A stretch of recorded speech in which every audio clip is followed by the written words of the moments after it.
নেতৃত্ব দিচ্ছেন। আসেন আমরা সবাই একজোট হয়ে একমত হয়ে সেই কাজগুলোকে সামনের দিকে এগিয়ে নিয়ে যাই। শুধু দলাদলি করে কিছু হবে না। কে বিএনপি করলো, কে জামাত করলো, কে আওয়ামী লীগ করলো, কে জাতীয় পার্টি করলো, এই চিন্তাটা পলিটিক্যাল চিন্তা।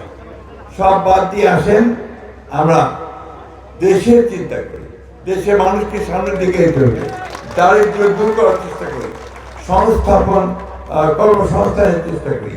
এই কাজগুলো আমরা বেশ করে করতে চাই।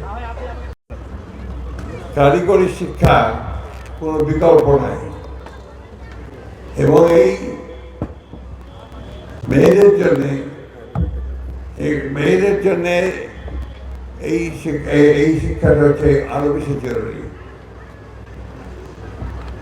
তারা এই শিক্ষা লাভ করলে নিজের পায়ে নিজেরা দাঁড়াতে পারবে, স্বাবলম্বী হতে পারবে এবং নিজের পরিবারে সমাজে একটা অবস্থান করে নিতে পারবে।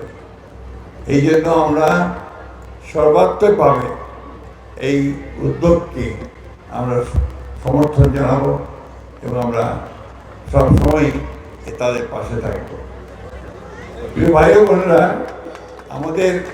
আপনারা জানেন যে আমাদের সরকারের তারেক রহমান সাহেবের যে নতুন সরকার, সেই সরকারের মাত্র 22 দিন হয়েছে।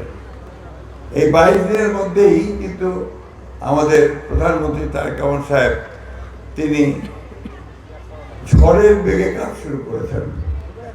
আপনারা নিশ্চয়ই লক্ষ্য করেছেন যে পত্রিকায় এসেছে যে গত পরশু তখন যিনি অফিসের দিকে যাচ্ছিলেন, যাওয়ার আগে গাড়িতে ওঠার আগে তিনি বলছেন যে চলেন এখন যুদ্ধে যাই।